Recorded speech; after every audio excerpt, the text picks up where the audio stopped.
boleh suami atau istri, atau keluarga sedara atau semenda sampai dengan derajat kedua. Berarti sama ya antara pensiunan tadi atau yang pegawai resign atau yang pegawai P3K, sama-sama harus jeda 5 tahun. Benar. Yang harus dilakukan adalah memastikan konsultan pajak atau pihak lain tadi terdaftar pada SIKOP.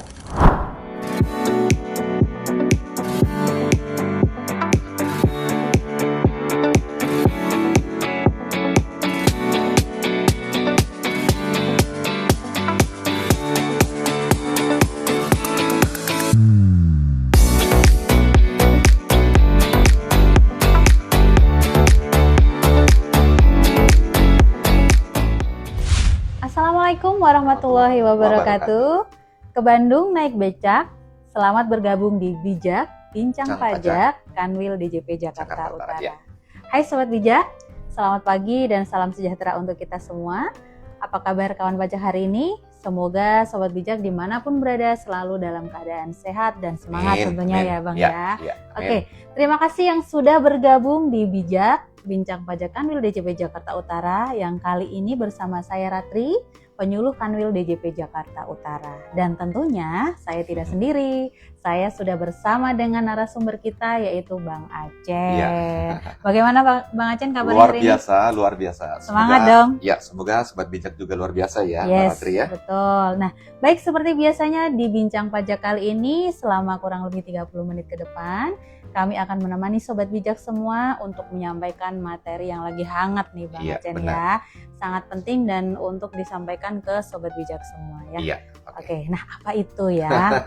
Nah, Sobat Bijak, ada regulasi baru terkait puasa wajib pajak nih Bang Acen, yaitu aturannya ini di PMK 44 tahun 2026 yang ditetapkan di bulan Juni, ya tepatnya tanggal 22 ya. Iya. Nah, dan baru saja diundangkan di awal Juli, yaitu tepatnya tanggal 6 Juli 2026. Diundangkan ya. Ya, mengatur tentang apa sih sebenarnya regulasi ini? Yuk kita bahas bersama narasumber yang luar biasa kita pagi hari ini, yaitu Bang Acen ya. Iya. Nah, Bang Acen, Yap. kalau ada regulasi baru nih, tentunya ada dong. Kenapa sih regulasi ini diterbitkan dan tujuannya itu sebenarnya untuk apa? Biar tidak ada kesimpang siuran informasi nih Bang Acen. Iya, oke. Mbak Ratri dan Sobat Bijak semuanya.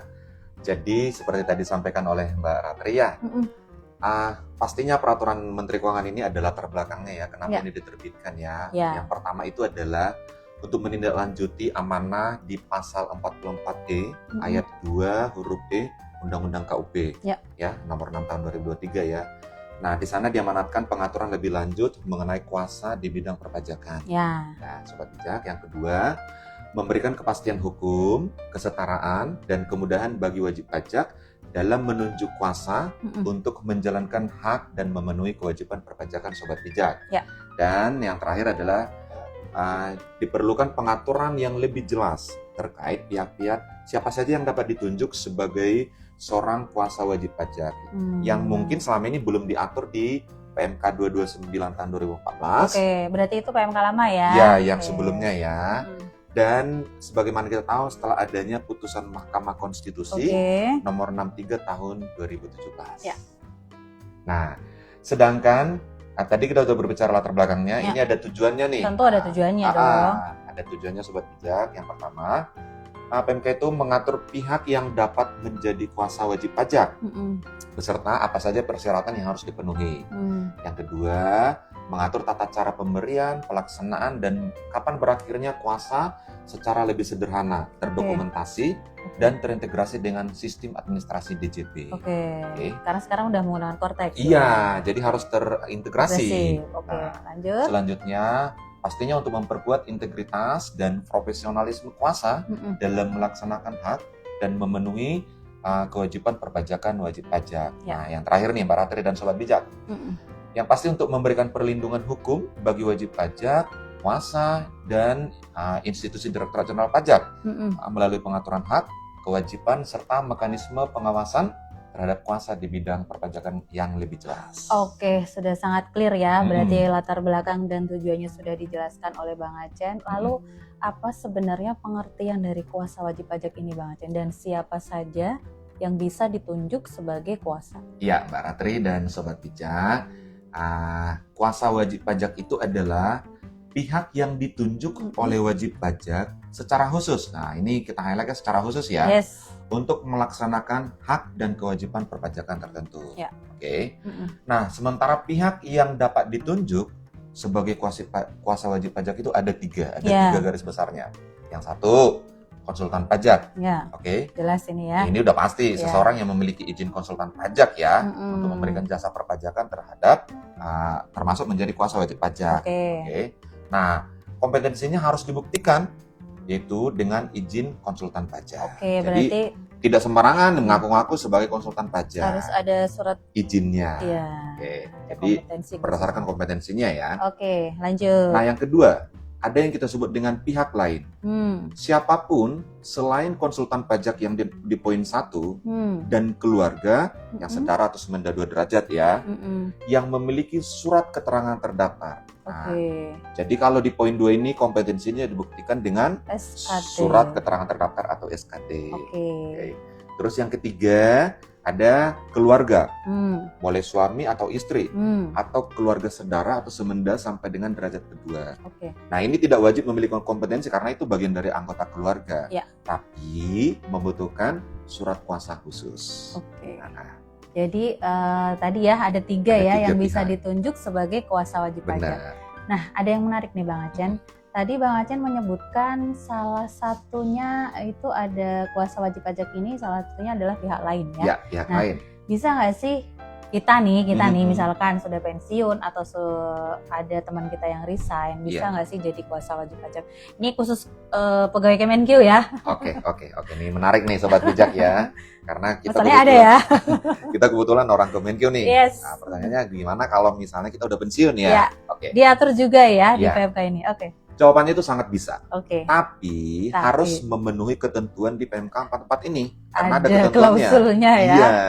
Nah, untuk pensiunan PNS Kementerian Keuangan ada syaratnya Mbak Ratri dan Sobat Bijak. Yang pertama, tidak pernah dijatuhi hukuman disiplin berat. Kita sebut itu yang sifatnya fraud ya. Dengan wajib pajak. Iya. Terus telah melewati jangka waktu 5 tahun sejak tanggal SK pensiun. Jadi harus ada jeda kosong. Nggak bisa langsung ketika pensiun kita daftar sebagai langsung kuasa, nggak bisa ya? Bisa. 5 tahun. 5 tahun. Nah, untuk PNS Kemenkeu yang berhenti sebelum mencapai batas usia pensiun atau kita sebut resign ya, ada syaratnya juga. Harus diberhentikan dengan hormat. Tidak pernah dijatuhi hukuman disiplin berat atau fraud tadi. Iya. Dan sama dengan pensiunan tadi harus melewati jangka waktu 5 tahun sejak tanggal resign-nya. Nah, bagaimana kalau pegawai P3K Kementerian Keuangan? Oh, bisa juga. Syaratnya tapi ada. Sama, tidak pernah dijatuhi hukuman disiplin berat atau tidak pernah dikenai pemutusan hubungan perjanjian kerja secara tidak dengan hormat. Sama, pastinya harus melewati jangka waktu 5 tahun dari tanggal berakhirnya masa kerja dengan surat perjanjian atau tanggal diberhentikan. Jadi harus ada jeda 5 waktu tadi. Berarti sama ya antara pensiunan tadi atau yang pegawai resign atau yang pegawai P3K sama-sama harus jeda 5 tahun gitu. Benar. Setelah dia pensiun. Tidak ada hukbis juga. Ada syaratnya ya. Nah, itu tadi terkait pemberian kuasa untuk pensiunan Kemenkeu, pegawai Kemenkeu yang resign atau pegawai P3K. Bang Acen, tadi sudah dijelaskan nih terkait pihak-pihak yang dapat ditunjuk sebagai kuasa. Nah, tadi kalau konsultan dia harus punya surat izin, kemudian dia kalau selain konsultan harus ada SKT, ya kan? Apakah nanti surat-surat ini akan dilakukan pengajuan ke DJP atau seperti apa Bang Acen? Nah, jadi Sobat Bijak dan Mbak Ratri betul, baik izin praktek maupun surat keterangan terdaftar atau SKT tadi harus ada pengajuan ke Direktorat Jenderal Pajak. Harus ya, karena tadi terintegrasi itu ya menggunakan Kopes. Nah caranya seperti apa Bang Acen? Nah ini pertanyaan yang bagus nih, sangat menarik nih Sobat Bijak ya. Yang pertama, yang harus dilakukan adalah memastikan konsultan pajak atau pihak lain tadi terdaftar pada Sikop. Oh ada aplikasinya untuk ngecek itu ya? Iya, ada Sikop ya. Ini ada ini ada khusus nih webnya ya, sikop.kemenkeu.go.id ya. Untuk diperhatikan bahwa NPWP yang terdaftar adalah NPWP 16 digit. Udah pasti ya, NPWP-nya harus 16 digit ya. Yang kedua, melakukan pendaftaran konsultan pajak atau pihak lain pada sistem DJP. Menyampaikan pendaftaran pihak yang dapat ditunjuk sebagai kuasa wajib pajak bisa online melalui Cortex. Atau juga bisa manual sih ya. Nah, ini diperlukan verifikasi atau pemutaran data, yaitu status izinnya dan tingkat klasifikasi izinnya. Kan ada izin A, B, C gitu ya. Nah, sementara untuk penunjukan kuasa wajib pajak, proses penunjukan kuasa wajib pajak atau pembuatan surat kuasa oleh wajib pajak untuk pemenuhan hak dan atau kewajiban wajib pajak. Lanjut. Mbak Ratri. Tadi sudah dijelaskan juga ya terkait surat izin praktek dan juga SKT untuk kuasa wajib pajak. Nah, apakah kalau sudah punya surat izin ini, Bang, surat izin praktek maupun SKT, masih nggak sih dibutuhkan surat kuasa khusus? Iya, ini menarik juga nih, Mbak Ratri. Karena itu saling berkaitan harusnya ya.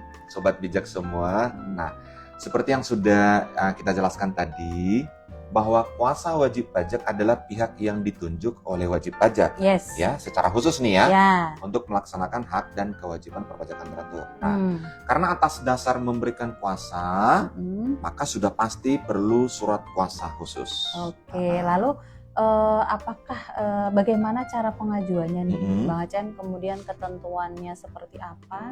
Dan satu lagi nih Bang Achan, apakah ada format khususnya untuk surat kuasa khusus ini? Di PMK 44 ya? Iya, benar. Karena kita berdasarkan PMK 44 nih ya. Betul.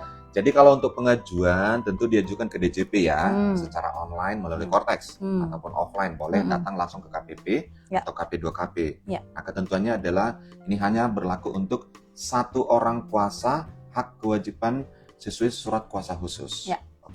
Jadi seorang kuasa tidak dapat melimpahkan kuasa yang diterimanya kepada orang lain. Gak Jadi boleh. kalau saya menerima surat kuasa khusus, saya tidak bisa melimpahkan ke orang lain. Gak boleh, harus saya ya. Dan paling sedikit memuat nama, NPWP, dan pastinya ditandatangani oleh WP pemberi kuasa. Nama, NPWP, tanda tangan si penerima kuasa. Jadi ada status kuasanya. Hak dan kewajiban perpajakan yang dikuasakan, masa berlaku surat kuasa khusus. Jadi ada masa berlakunya. Nah, jangan lupa harus dibubuhi materai. Namanya ada kuasa pasti ada materai. Ada kekuatan hukumnya. Benar. Jadi kalau sudah dibubuhi materai berarti sudah lunas materainya ya. Nah, dan diperhatikan dilampiri dokumen pendukung dalam hal kuasa merupakan anggota keluarga. Nah ini nih yang penting lagi nih disampaikan adalah dalam perubahan PMK sebelumnya ya. Ini adalah perubahan dari PMK yang sebelumnya ya. Kalau di PMK 44 ini mengatur terdapat masa berlaku surat kuasa khusus. Jadi ada masa berlakunya, tidak selamanya bisa dipakai ya. Dalam hal surat kuasa dibuat dalam bentuk kertas, perlu diperhatikan terdapat klausul dalam surat kuasa khususnya. Nah, untuk formatnya teman-teman, sobat bijak, nanti bisa cek peraturan Menteri Keuangan nomor 44 di lampirannya. Ada formatnya. Siap, sudah jelas ya berarti ya sobat bijak ya. Nah, kalau kita sudah menjadi kuasa nih ya, tentunya ada kewajiban dan juga ada larangan yang harus dipatuhi dong. Namanya kode etik ya. Nah, ini apa aja nih Bang Achan? Nah, itu udah pasti ya. Jadi kalau kita sudah ada rule-nya. Ada rule-nya yang ditentukan ya. Jadi kalau sudah menjadi seorang kuasa nih ya, maka kita pastinya mempunyai kewajiban Mbak Ratri dan sobat bijak. Yang pertama, kita harus mematuhi ketentuan peraturan perundang-undangan di bidang perpajakan. Karena kan kuasa itu untuk kewajiban perpajakan. Nah, yang kedua, kita harus menjunjung tinggi integritas, martabat, kehormatan, etika, dan kita harus bersikap profesional. Itu pasti itu. Nah, yang ketiga, kita harus menjaga kerahasiaan informasi wajib pajak pemberi kuasa tadi. Rahasia jabatan. Iya. Dan melaksanakan peran sebagai seorang kuasa sesuai dengan klasifikasi izin konsultan pajak yang ada A, B, C tadi ya. Dan surat keterangan terdaftar yang dimiliki. Inilah menjadi kewajibannya. larangannya sekarang. Ya, tidak hanya kewajiban, kita juga harus mematuhi larangan-larangan nih, Mbak Ratri dan yang nggak boleh dilakukan ya. Benar. Nah, ini ya hal yang tidak boleh dilakukan ya. Misalnya memberikan petunjuk atau keterangan yang menyesatkan wajib pajak. Oke. Menolak memberikan keterangan dalam pemeriksaan itu nggak boleh. Oke.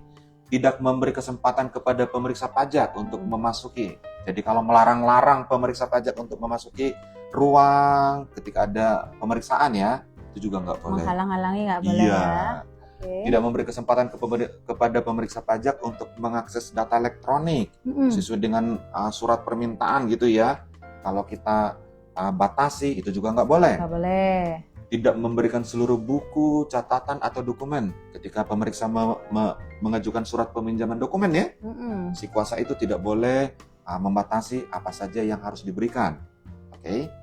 Menolak untuk dilakukan pemeriksaan nggak boleh dong. Ya. Menolak untuk dilakukan pemeriksaan buper, bukti permulaan. Itu tambah nggak boleh lagi. Itu hal yang nggak boleh. Nah. Baik, itu tadi Sobat Bijak terkait kewajiban dan larangan sebagai seorang kuasa. Lalu apakah pemberian kuasa ini bisa selamanya atau ada batasannya sih, Bang? Nah, jadi Mbak Ratri dan Sobat Bijak, pemberian kuasa ini tentu ada batasan kapan berakhirnya. Jadi ada masa berlakunya ya. Jadi masa berlaku surat kuasa khusus ini berakhir sesuai masa berlaku surat kuasa khusus yang telah disepakati. Oke, berarti sudah tercantum di sana ya. Sampai kapan itu kita diberikan kuasa. Ya, bisa sebagai kuasa ya. Iya. Nah, lanjut. Wajib pajak mencabut pemberian kuasa, maka otomatis berakhir kalau sudah dicabut ya. Atau jika izin konsultan pajak telah dibekukan atau dicabut. Diceknya dari sikop tadi. Otomatis dia bukan konsultan pajak lagi. Atau surat keterangan terdaftar dibekukan atau dicabut. SKT-nya dicabut ya. Atau seorang kuasa dipidana karena melakukan tindak pidana di bidang perpajakan. Jelas. Maka otomatis berakhir. Jelas. Nah, untuk izin konsultan pajak, SKT, dan kuasa sedang dilakukan tindak pidana ini, pastinya institusi DJP menerbitkan surat pemberitahuan berakhirnya kuasa. Oh, ada surat resmi dari DJP bahwa si A ini sudah tidak bisa menjadi konsultan PT ini atau wajib pajak ini. Benar. Oh, berarti ada informasi resmi ya dari DJP. Nanti akan ada pemberitahuannya setelah berakhir kuasa. Siap. Gitu. Nah, penting untuk disampaikan ya teman Sobat Bijak.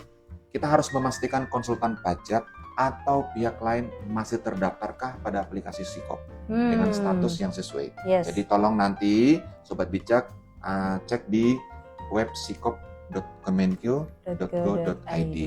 Nah, kita juga harus memastikan verifikasi atau pemutahiran data. Status izinnya, SKT-nya masih aktif atau sudah dicabut, ya. Tingkat klasifikasi izinnya apakah A, B, atau C. Harus diperhatikan. Oke, itu tadi berakhirnya pemberian kuasa ya, Bang Acen. Nah, Bang Acen, ada nggak sih bedanya antara surat kuasa khusus dengan surat penunjukan? Nah, ini harus jelas nih ya, karena ini saling berkaitan kayaknya nih ya. Nah, Mbak Ratri dan Sobat Bijak tentu ada perbedaan ya.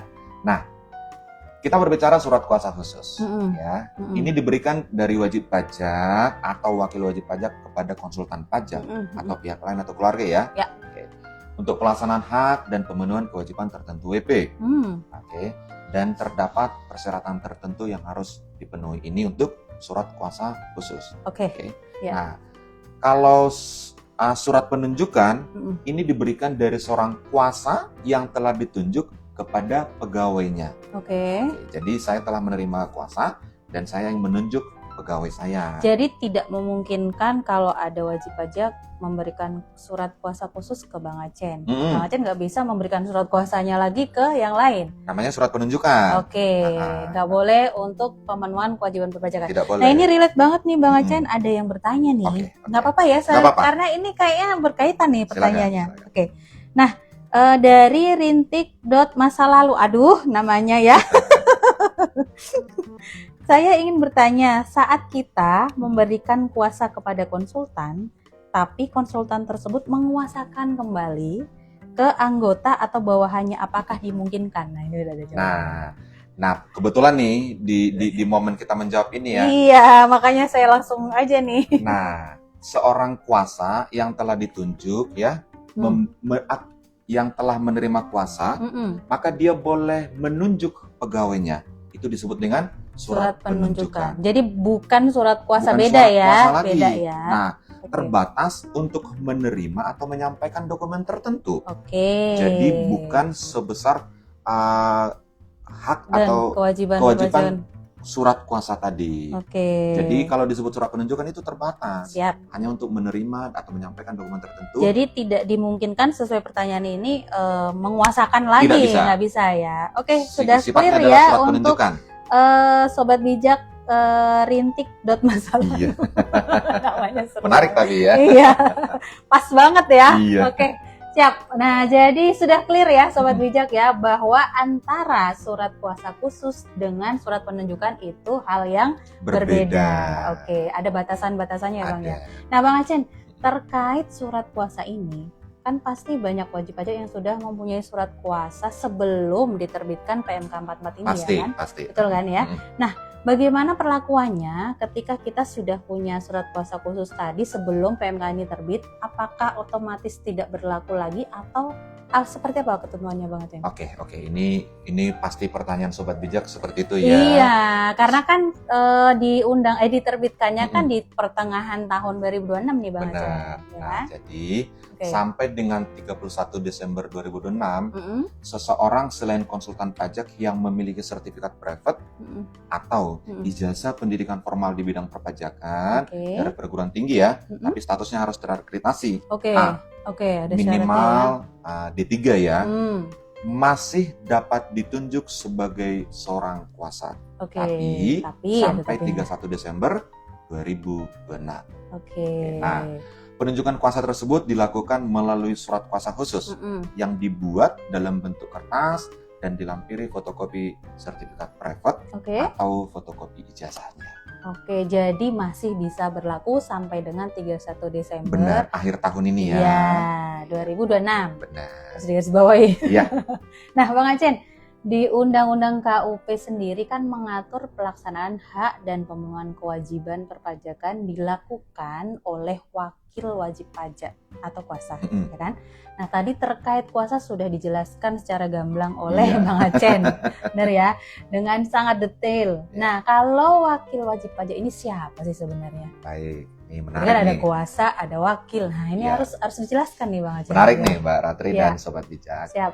Wakil wajib pajak adalah pengurus atau bisa disebut penanggung pajak ya. Nah, siapa saja pengurus ini? Siapa saja yang disebut pengurus ya?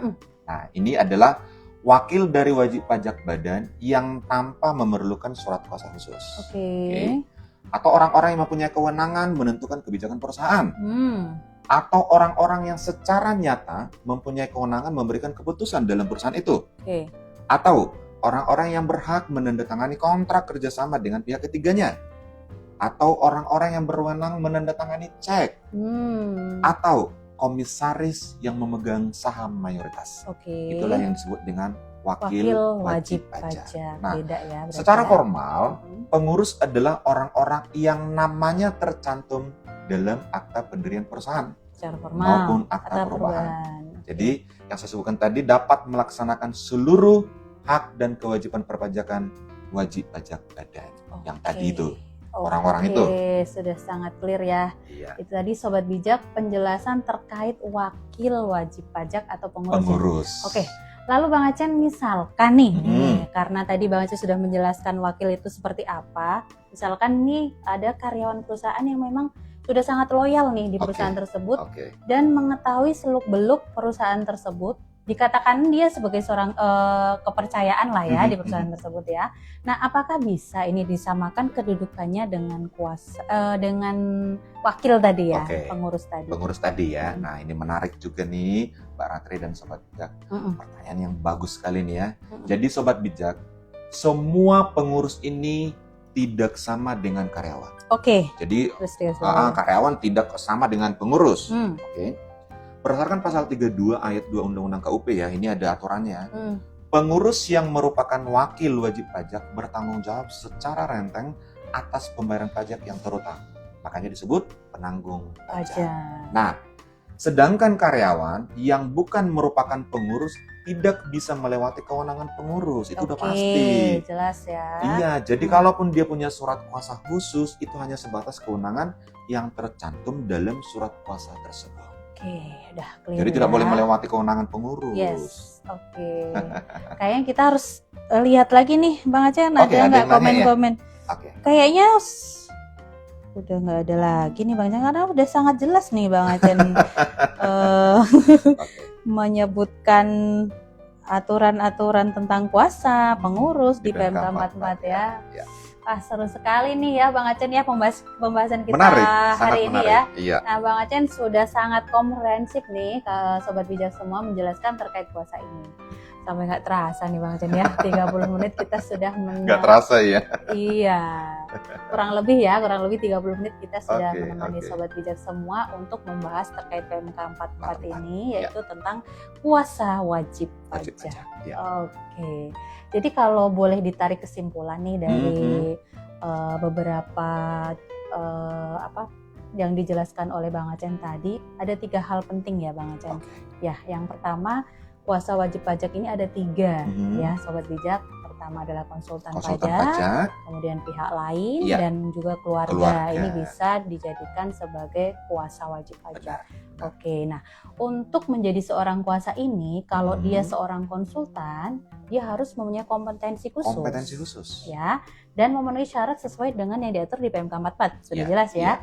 Nah, kalau dia keluarga tidak memerlukan kompetensi khusus, tetapi harus ada surat kuasa khusus dilampiri dengan dokumen. Dokumennya apa? Boleh kartu keluarga. Ya, dan juga surat pernyataan. Nah, keluarga sendiri ini harus sedarah, semenda sampai dengan derajat kedua ya Bang Acen ya. Biasanya ini bisa kita cek di kartu keluarga ya.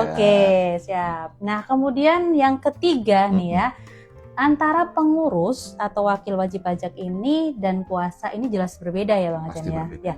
Kalau pengurus bisa melaksanakan seluruh hak dan kewajiban tanpa syarat kompetensi. Ya, namanya pun pengurus ya. Betul, tanpa surat kuasa khusus. Penanggung pajak. Yes, betul. Nah, kalau kuasa hanya sebatas pemenuhan hak dan kewajiban pajak tertentu yang tercantum di surat kuasa tersebut yang dibuat oleh wajib pajak. Benar sekali. Sudah sangat clear ya Bang Acen ya. Mudah-mudahan mewakili seluruh pertanyaan yang terbesit ya dari Sobat Bijak semua ya. Nah, kita sudah di penghujung acara nih Bang Acen. Terima kasih kepada Bang Acen yang sudah sangat luar biasa menjelaskan terkait kuasa wajib pajak ini. Kami ucapkan terima kasih kepada Sobat Bijak yang telah bergabung bersama kami. Terima kasih. Mari bersama-sama menjadi pahlawan masa kini dengan melaksanakan kewajiban perpajakan dengan benar, karena pajak yang kita bayarkan sangat berarti untuk pembangunan negeri kita tercinta dan untuk kesejahteraan masyarakat Indonesia. Yuk follow Instagram kami di @pajakjakut dan subscribe YouTube Kanwil DJP Jakarta Utara agar Sobat Bijak tidak ketinggalan informasi terkini seputar perpajakan. Semoga apa yang kita sampaikan bermanfaat untuk Sobat Bijak. Apabila ada yang ingin ditanyakan lebih lanjut, Sobat Bijak bisa menghubungi Kering Pajak 1.500-200 atau mengikuti akun sosial media Ditjen Pajak RI. Dan segala bentuk pelayanan di Direktorat Jenderal Pajak tidak dipungut biaya, khususnya di Kanwil DJP Jakarta Utara ya. Alias gratis. Gratis. Jadi pajak tumbuh, Indonesia tangguh. Wassalamualaikum warahmatullahi wabarakatuh. Sampai jumpa. Sobat Bijak.